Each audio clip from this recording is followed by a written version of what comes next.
Welcome to Perspectives in Peds, or PIP for short, your go-to podcast for insights into paediatric practice. From clinical approaches and emerging research to the everyday wins and challenges, we bring you OT perspectives that inform, inspire and spark conversation. Hi everyone, welcome back to Pipcast. Hi Jack. We have a special treat today. We are joined by Dr Kim Drever. Hello. I'll give a little spiel just to introduce her. I suppose in our opinion, Kim is the best in the business. We're very fortunate to have her work just down the road from us. As a bit of background, Kim is a developmental behavioural paediatrician. She started her career at the Royal Children's Hospital and spent several years at the Centre for Community Child Health. She's trained lots of paediatric registrars in developmental and behavioural paediatrics. She's got a strong interest in health policy and population health. So she went on to complete a Master of Public Health at Monash Uni, shaping her commitment to early childhood developmental assessment and EI.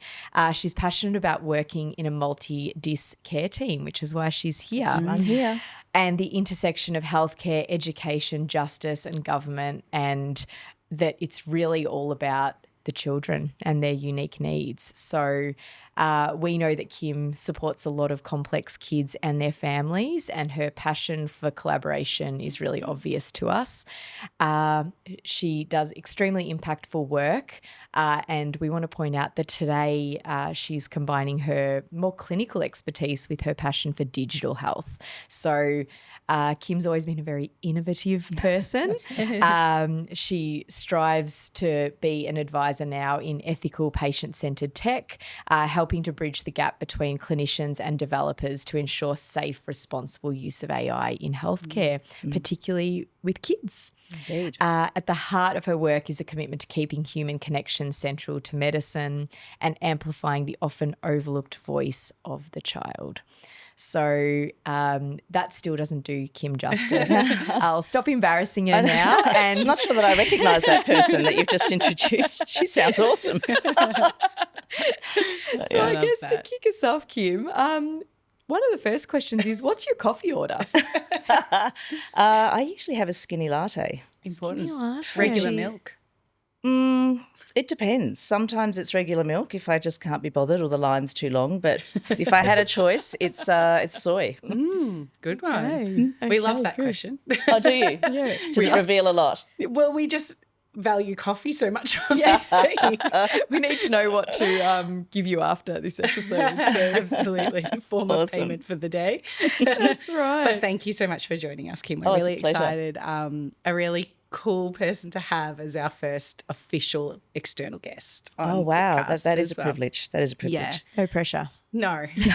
But as Jackie said, we are obviously here at Kid Link, we put multi-disc collaboration on a really high pedestal and we value it so much. And I know, at least even for me from day dot of working here, your collaboration has always been a two-way street with all of us here.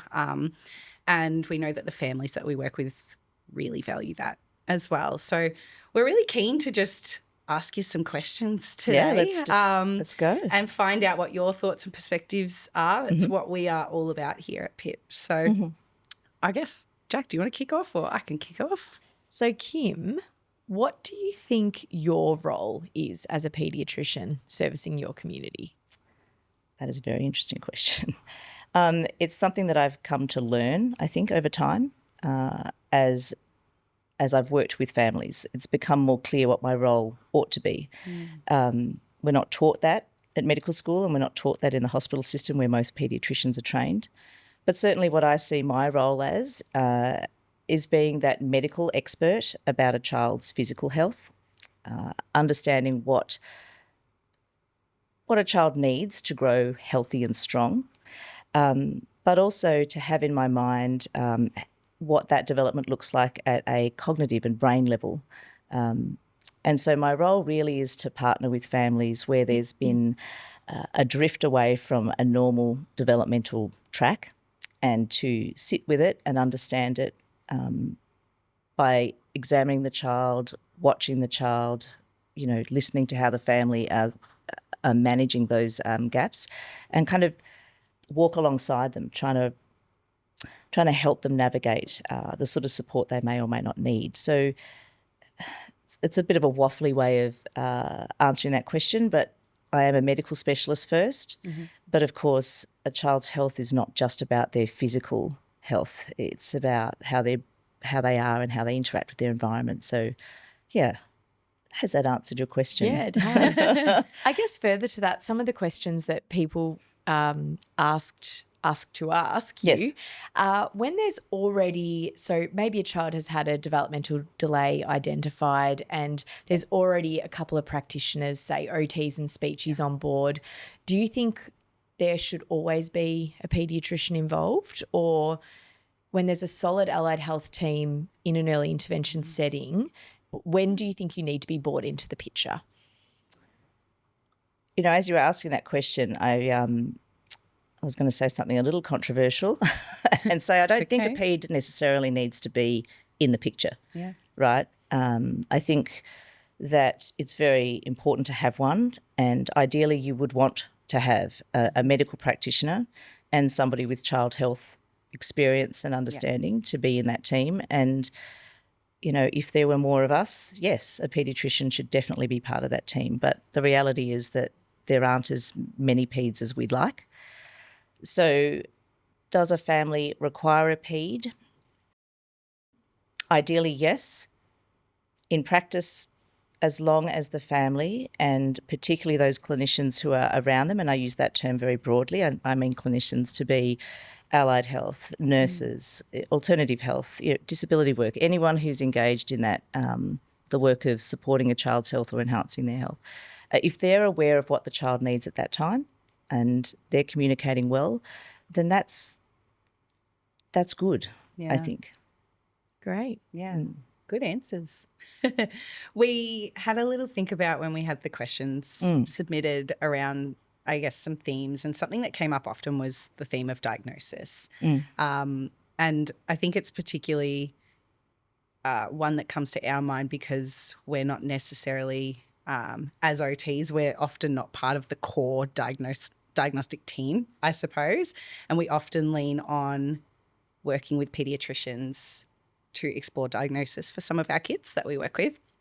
So when we were thinking about what our questions for you are around diagnosis, I suppose first off, we'd really like to know what kind of information is useful for you to receive from clinicians. And we were thinking among, I guess we're in the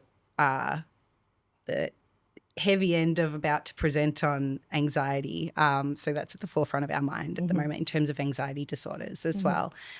So I guess broadly speaking, what kind of information is helpful, but then also it would be really helpful for us to know what kind of information is helpful for you when looking to diagnose anxiety disorders as well.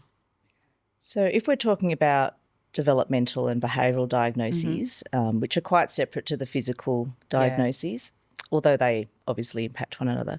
But if we're specifically talking about behaviour, development and functional, which is how I see OTs sort of supporting families, then what I need as a diagnostician is evidence of function not, falling away from what you would expect of a child of that age or a child with the expected capacity. So if that child already comes with a hearing deficit, then I'll expect a certain function, but if it falls away from what might be expected or predicted, then I need to know that. And I think the value of working with allied health is that you have that opportunity to interact with the child at a very different level, often in their community, often more frequently. And so there's a chance there for you to have much greater rapport. And so some of those softer signs that I might not see in a clinical room, I need to know about because it does inform my diagnosis or my opinion. And I guess I would say something else about diagnoses. I don't chase diagnoses, which might sound a bit odd, but I don't. They're helpful because they do help us to group certain behaviours or a certain way that a child's presenting into a particular domain. So if it's more on the autism spectrum, then that person would come to me and I would have as we all do, we would have a sort of a mental model of what that looks like. Or if a child has been or received a diagnosis of ADHD, you sort of have this idea of what that might look like. But honestly, when the child comes, the diagnosis for me is sort of thrown to the back because I want to have evidence of that, tangible, either what I see, what I'm hearing, what I've heard from independent and qualified sources. And that helps to give the diagnosis some life and helps me to understand where I can be helpful. Yeah, great. Really well said. As you know, we do a lot of mental health support. So we do have kids that come to us for, I guess, initially it might be seemingly difficulties with mental health or anxiety or challenges attending school, those kinds of things. When is it useful to explore a potential official diagnosis of GAD or something like that? It's a tricky question. When I see families in my room, they may come with a preconceived idea or a very informed idea of what might be a diagnosis that makes sense for their child. And I think if a family have come and they're experts on their children and they've done a lot of thinking about what that might look like, if they think a diagnosis is, say generalised anxiety or OCD, I think it's really important to explore that with the family. When to undertake that as a proactive thing, like pursuing a diagnosis, gathering that evidence. I tend to think, is it helpful? In what way will a diagnosis be helpful? And what does helpful mean? It means, does it explain things? Does it give meaning? Does it validate for the family that this is a significant challenge that is a step away from what is regular and that it requires additional resources or additional time or a recalibration of how I'm going to approach that child. So the right time is when the family is asking. So they've brought it to us for consideration. And when it's us thinking about it, you introduce it if it's going to be helpful, if you can see how that would be helpful. Yeah. We often, we see families and children from all walks of life here at Kid Link, and a lot of them have very different experiences with medical professionals, paediatricians, GPs, that kind of thing. But we'd love to know, you personally, what is your process when you do explore or give any kind of diagnosis to a family? How do you go about explaining that to families and providing them with enough understanding that they walk out of there feeling confident with, I guess, that provision of diagnosis? Yeah, it's my sense is that when parents come, if they're very new, like somebody's advised them to go and get some help, something's not right with my child, like go and get some help.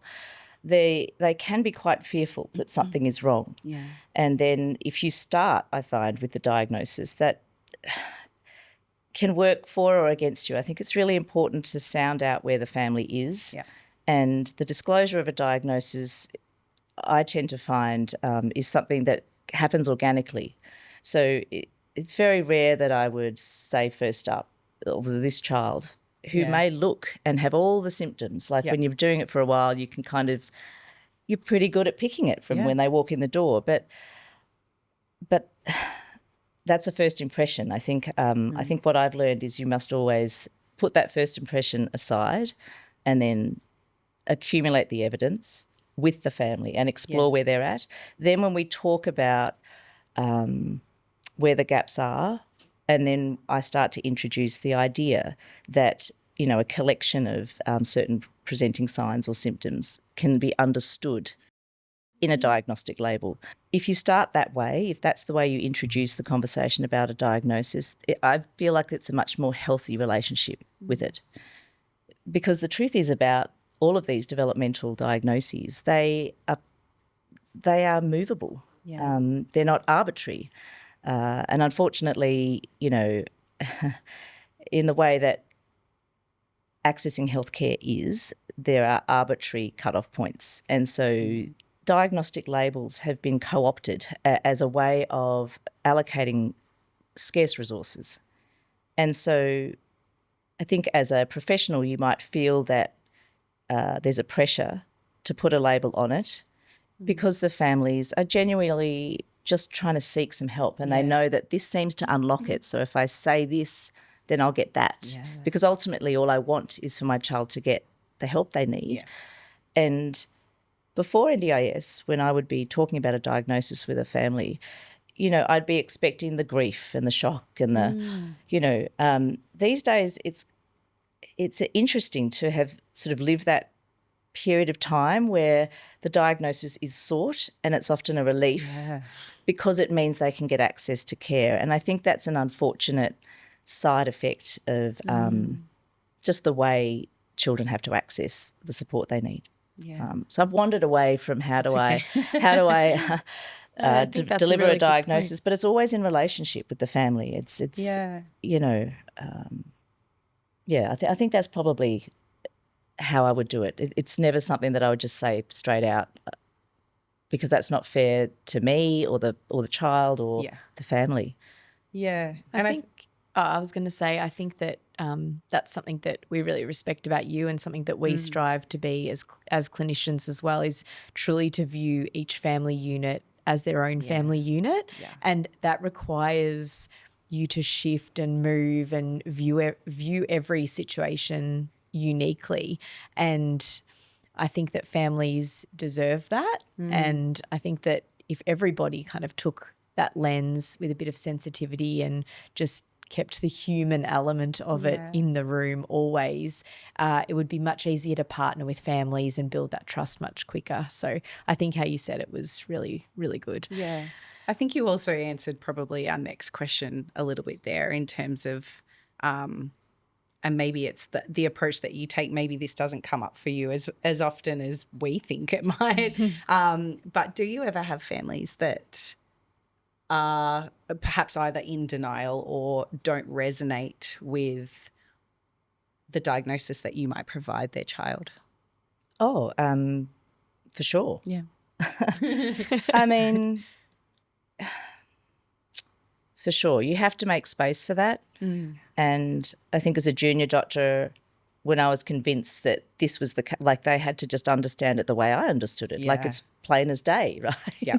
And I can't move on unless you understand it. But I think what I've learned to do is just sit with that family and sort of maintain curiosity about why there's this strong reaction to a diagnosis. What does that mean? What have I shattered a dream? Or not me personally, but this idea that their child has been confirmed to have something that is knowable, that is considered a disability, that may have some stigma attached, not just from the general population or, you know, but maybe within their own family or the culture of their family, you know. And I think when a family rejects it out of hand, I don't see it now as a blocker to therapy. I just go, oh, okay, there's something I don't understand. And I will often say to the family, well, what doesn't ring true? To be honest, it's rare for people to come out and say, you know, that's wrong, I don't believe it, whatever. I don't agree. But I try and unearth that, because I feel like it's difficult when you're a doctor or when you're a patient and you have an expert telling you that this is what it is. It's like, well, I'm not an expert, so I'm not going to argue. But then they might go away and go, I don't believe a damn thing she said, you know, and whatever the psychologist might have written or whatever the OT wrote in their report, it wasn't true. Like, that wasn't how I saw it. So to almost surface those discrepancies or uncertainties, I will ask them, well, let's look at this report together. Now, you know, what I've learnt about your child and what I'm seeing here, does that ring true? Does this ring true? And that just gives that opportunity to them to go, well, he was really tired on that day, so maybe it wasn't. I'm like, okay. So I think it's really about helping families to understand what it means when clinicians are sort of saying, we think it fits in this category. Yeah, absolutely. Dialogue is so important, isn't it? Keeping that conversation flowing. It's not just delivering and accepting. It's constant chatter and constant checking in, and also being clear but kind. And we talk a lot about that, you know, it's okay to be clear, but then be kind and open up that opportunity to ask questions and keep it as a fluid thing. So I really respect that insight about that. So further to that question, we'd really like to know, when it comes to stepping on toes, I suppose, as clinicians, like as you mentioned, we often do see the family a lot. We see the child in a number of different contexts, and sometimes we want the client to come and potentially raise medication or raise a potential diagnosis with a paediatrician. How should clinicians communicate this with paediatricians so we're not stepping on toes? It makes me a bit sad when I hear that you feel as though you are, you know, doing something that's not quite allowed, or that it sort of somehow offends, or because it shouldn't be that way, is my firm belief, right? And I don't know why it's got that way. We could talk about that for hours, why it's got that way. It just is. We're fragmented, we're siloed in the way that we offer services, and so that kind of seems to extend into the way that we relate to one another, and that's a real pity, because there should not be a hierarchy. If you have a concern as a clinician and you think that the therapy that you're engaging with and that the family are, you know, also engaging with, and you've reached a point of I'm at the limit of my scope of practice, then it's reasonable and proper and right to seek advice from another professional. So if you feel like the issue is drifting out of OT and towards psych, or out of OT and towards a medical intervention, it should not feel like you're stepping on toes. So I guess my advice to people who may feel that, they feel like paediatricians are untouchable, that we can't be contacted, or we're too busy, or there's some gatekeeper. It isn't the case. We're just generally head down, just trying to do the best we can. I would stand in your authority and go, I have worked with this family for 3 years, 5 years, 6 weeks, and I'm used to seeing what should be happening and it's not. And in my experience, you know, and what the family are curious about is medical intervention. And I think my response to your question is, do not feel like you're standing on toes. You have every right, and it is the right thing to do for the child. You must advocate.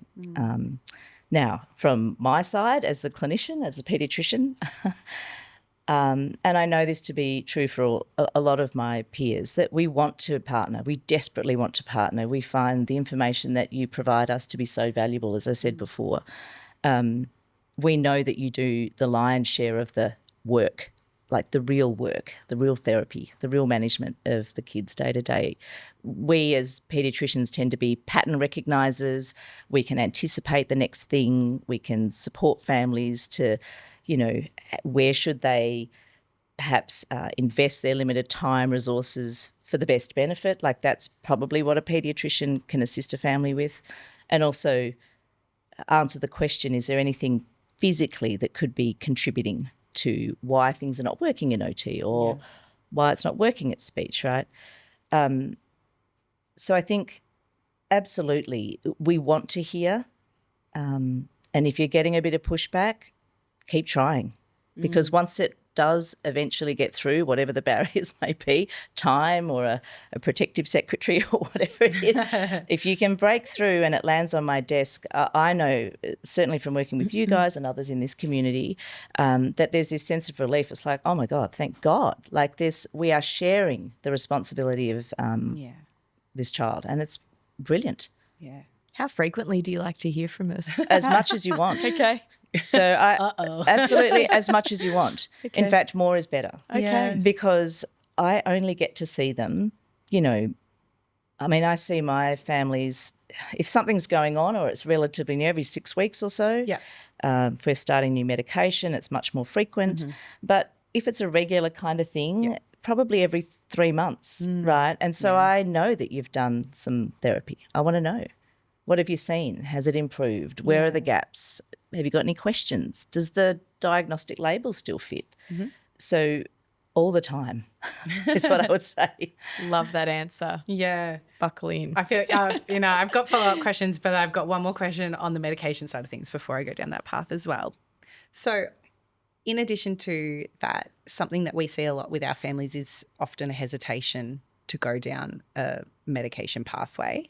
How do you work with families and support them to understand how medication can actually be a really important part of their child's journey, I suppose? It's normal. It's normal for parents to have some resistance to medication.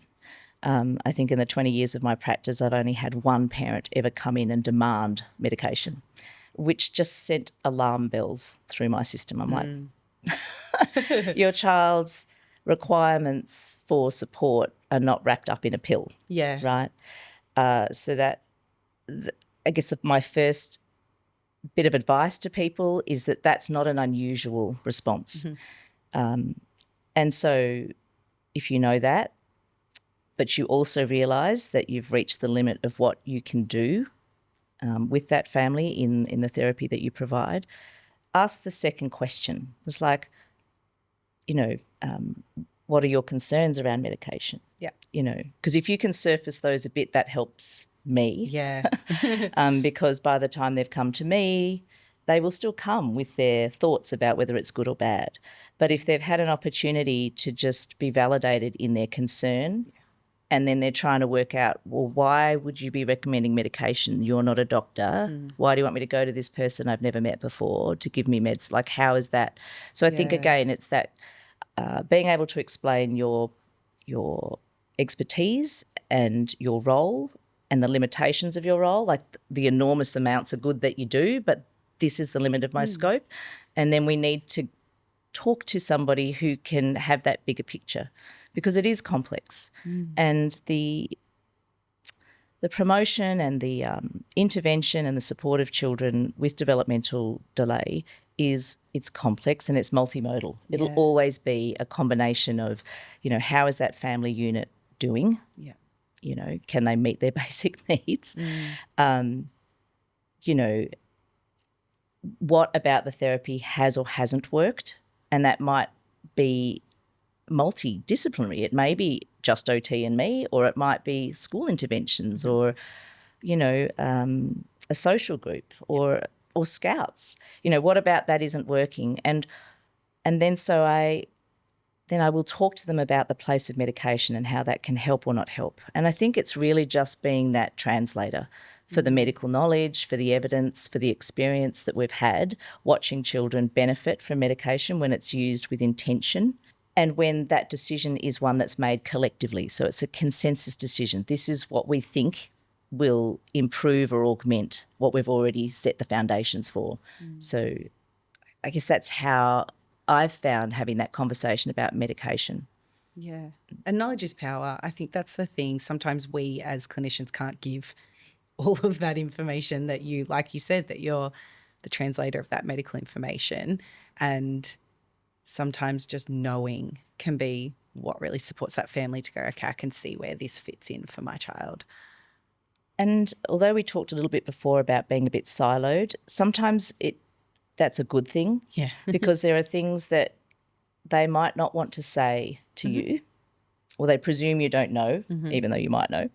But they can have that conversation with me because I have a different relationship with them, and we can sort of, thrash it out a bit more. Yeah. And they can ask questions that I'd be expected to have the answers to, like, what are the physical side effects of the medication? What does it mean long term, etc. Yeah. So great. Should we do some quick fire ones? Okay. Kim's like, oh no. No thinking. What's one thing you wish every parent knew about child development? This will sound a little bit trite, but every child's development is unique. And what I want parents to understand, and the whole reason that I'm in this game, is that I get to, with parents, co-author their story, right? And that's thrilling and exciting. I may not see the end of that story, but because we see the seeds, it's beginning. One of the wonderful things about being a parent or somebody that works with children is that you get to improve the story, edit it, refine it, so that eventually we have this wonderful ending. I guess that's what I would say. There's one other thing I want to also say is that it's never too late. So we, as a public health person, we talk about early intervention. Yeah. There's a lot like get in early, the first 2,000 days. Absolutely, right. But in my experience, it is never too late to seek help, even if it feels like it's beyond the 2,000 days. It's never too late. The right time is the time that you arrive, and that's always the right time. I think that's really important for families to know. In reading these questions, I don't think they're quick fire questions. No, that's because I go on and on. That's why. I know, this is a pretty big one. If you could wave a magic wand and fix one thing in the paediatric system tomorrow, what would it be? You see, you say paediatric system. I don't think there is one. So it'd be nice to have one. Right? So that's my little political. No, so that we have a health system, right? We have an early education system. We have a maternal child health system. We do not have a child health, a paediatric system. What is that? I don't know. Right? Okay. So I would say if there was a magic wand, I just want child's health to be prioritised.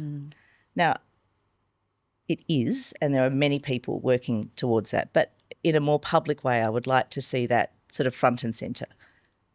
Yeah, great. What's one thing or a trait within an allied health clinician that makes them amazing to work with?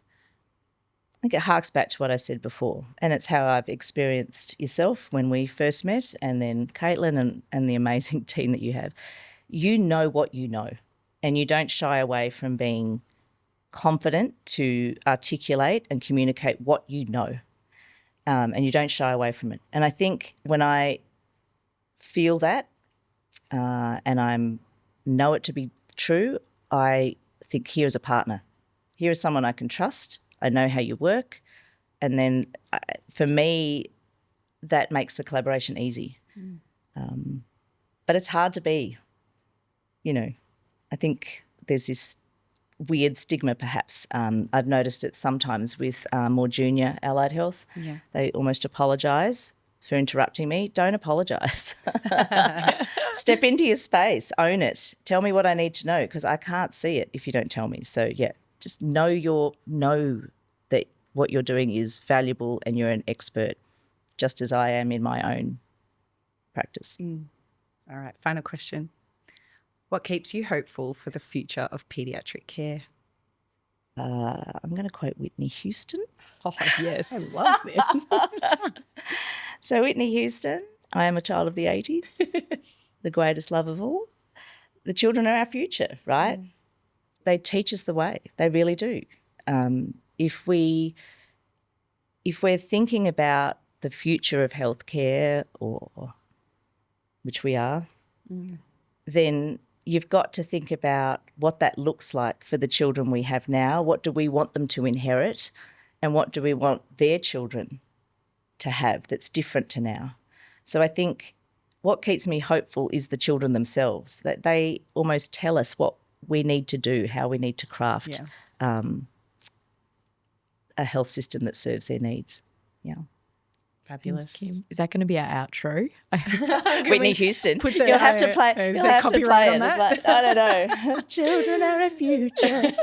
Teach them well and let them lead the way. That's the one. That's our first reel. Yeah, that's right. Children.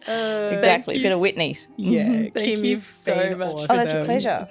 Yeah. Thank you. We hope that you'll come back and join us again in the future. But thank you for coming today. We really appreciate your time and knowledge and brain as well. So we hope this has been a really cool listening experience as well for those tuning in. So yeah, hopefully see keep you up back the here good work. soon. Yeah. Thank you, Kim. Pleasure. All right. Bye. Bye.